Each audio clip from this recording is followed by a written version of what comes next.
সাধারণ মানুষের বেশে যখন রাষ্ট্রনায়ক উপস্থিত হলেন, যেদিন খলিফা হেঁটে এলেন আর বিশ্ব কেঁপে উঠল তার বিনয়ে। জগতের ইতিহাসে এমন কিছু মুহূর্ত আছে যেগুলো কেবল জয় নয়, মানবতা ও নেতৃত্বের সংজ্ঞা বদলে দেয়।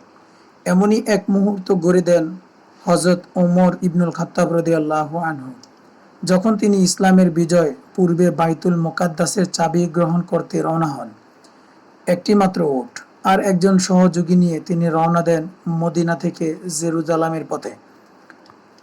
আজকের দুনিয়ার নেতারা বিলাসবহুল প্রটোকল আর শত শত গাড়ির বহর নিয়ে চলে, কিন্তু ইসলামের দ্বিতীয় খলিফা যাচ্ছেন একটি সাধারণ উট নিয়ে, আর তাও সহযোগীর সঙ্গে পালা করে উঠছেন। অর্থাৎ একবার সহযোগী আর একবার ওমর রাদিয়াল্লাহু আনহু উটের উপরে সওয়ার হয়ে রাস্তা চলতে থাকেন। রাস্তা দীর্ঘ, ধুলোয় ভরা, ক্লান্তিকর, কিন্তু সেই ক্লান্তিতে কোনো গর্ব নেই, বরং আছে বিনয়। হেঁটে চলেছেন একজন মানুষ যার হাতেই ছিল বিশ্বের সবচেয়ে সুবিচার ভিত্তিক সাম্রাজ্যের চাবি। জেরুজালেমে পৌঁছানোর একটু আগে সঙ্গীটি বলল, হে আমিরুল মুমিনিন, এখন আপনার পালা ওটে ওঠার, কিন্তু আপনি হেঁটে আসছেন, লোকেরা আপনাকে দেখে অবাক হবে। তখন ওমর রাদিয়াল্লাহু আনহু বললেন, এমন একটি কথা যা কালের দেয়ালে স্বর্ণাক্ষরে লেখা থাকবে। এই বিনয়ের কারণেই তো আমরা বিজয় পেয়েছি।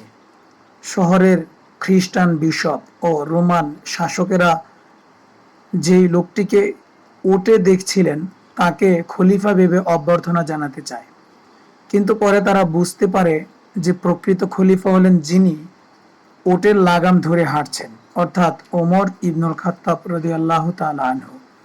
জেরুজালেমের খ্রিস্টান নেতারা তাদের প্রাসাদে ধন সম্পদের ছড়াছড়ি, তারা বিস্ময়ে হতবাক হয়ে গেল। এই কি সেই খলিফা যিনি জোতা কাঁধে ঝুলিয়ে হেঁটে এসেছেন, যিনি রাজকীয় পোশাক পরেননি? তাদের চোখে এই ছিল প্রথম পরিচয় এক আদর্শ শাসকের সাথে, যার অন্তর ছিল তাকওয়ায় পূর্ণ, যার চোখ ছিল আল্লাহর ভয়ে কান্নায় সিক্ত। সেদিন ওমর রাদিয়াল্লাহু আনহু প্রমাণ করে দিলেন, খিলাফত মানে সিংহাসন নয়, বরং দায়িত্ব।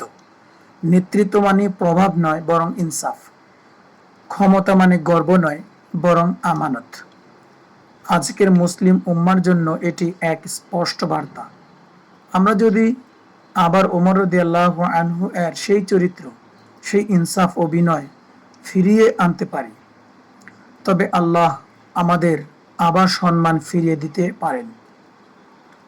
আজ আমরা যেসব নেতাকে দেখি তারা প্রাসাদে থাকে, গরিবের কথা ভুলে যায়, কিন্তু এক ওমর ছিলেন যিনি রাতের অন্ধকারে গমের বস্তা কাঁধে নিয়ে গরিবের দরজায় গিয়ে দাঁড়াতেন।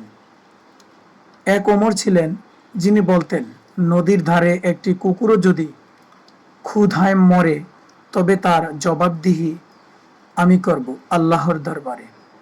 সুবহানাল্লাহ। হে মুমিন ভাই ও বোন, যদি তুমি উম্মতের পুনর্জাগরণ চাও, তাহলে তোমার হৃদয়ে ওমরের মতো চরিত্র গড়ে তোলো। বিনয় ধরো, ইনসাফ ধরো, তাকওয়া ধরো, তবেই আল্লাহর সাহায্য আবার ফিরে আসবে। এই গল্প কেবল ইতিহাস নয়, এটি একটি দাওয়া, একটি শিক্ষা, একটি আলোক বর্তিকা, একটি উজ্জ্বল দৃষ্টান্ত বর্তমান এবং ভবিষ্যৎ শাসকদের জন্য, আর মুসলমানদের জন্য অনুসরণীয় একটি ঘটনা, যা আজকের ভেঙে পড়া দুনিয়াকে আবার জাগ্রত করতে পারে। ওমর রাদিয়াল্লাহু আনহু এর সেই হেঁটে যাওয়া যেন আজও প্রতিটি মুসলমানের হৃদয়ে নাড়া দেয়। নেতৃত্ব মানে কি, এবং একজন মুসলমান কিভাবে বিশ্বকে আলোকিত করতে পারে। ইসলামী নেতৃত্ব হলো বিনয় ও জবাবদিহিতার পরিচয়। হযরত ওমর রাদিয়াল্লাহু আনহু এর এই সফর আমাদের শেখায় যে নেতৃত্ব মানে দম্ভ নয়, সেবার মানসিকতা। বিজয় আসে তাকওয়া ও ইনসাফের মাধ্যমে, বাহ্যিক জাঁকজমকের মাধ্যমে নয়। আল্লাহ আমাদেরকে একজন ন্যায়পরায়ণ বাদশাহ ও দ্বীন ইসলামের সঠিক দিক নির্দেশক দান করেন, যিনি হবেন মুসলিম জাহানের নিপীড়িত মুসলমান ও অসহায় মানুষের পাশে দাঁড়ানোর একটি ভরসা। ভিডিওটি যদি ভালো লেগে থাকে অবশ্যই শেয়ার করুন এবং সাবস্ক্রাইব করে পাশে থাকুন। লাইক শেয়ার করতে ভুলবেন না।